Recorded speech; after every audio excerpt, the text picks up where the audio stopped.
perché non c'è più lavoro? Perché le aziende al nord chiudono? Ma come fai a parlare così che non sai che in Sardegna si paga tutto di più? Ma lo sai che le aziende, l'industria è ferma perché non c'è il gas, perché non c'è il metano, lo dovresti sapere. Lo sai quanto costa una bombola di gas per famiglia da 15 kg? Sto parlando delle aziende lombarde. Castelli, non rompere i coglioni a me, perché a me non me li rompi i coglioni tu, perché con me che sono 3 anni in mezzo alla strada, io, statene fuori dal cazzo.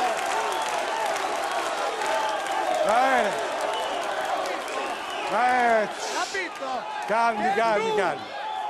Che tu e la classe dirigente degli ultimi 30 anni ha commesso il reato più grave che si poteva fare, ha rotto il patto tra generazioni, mi ha messo a me a 50 anni, 3 anni in cassa integrazione contro i miei figli disoccupati. L'hai capito questo? E state chiudendo le aziende più strategiche che ci sono nel paese, il settore alluminio, era Lumina, Alcoa, ILA, SMS e tutti gli appalti che ci girano intorno, 5.000 buste paga, 3.500 in cassa integrazione. Solo attraverso il lavoro si esce dalla crisi, solo sedendosi e mettendo il culo sulla scrivania si esce fuori dalla crisi. Solo il lavoro riduce gli ammortizzatori sociali che possono essere utilizzati per i disoccupati. Solo il lavoro fa rimettere in marcia il commercio e l'artigianato nel mio territorio distrutto.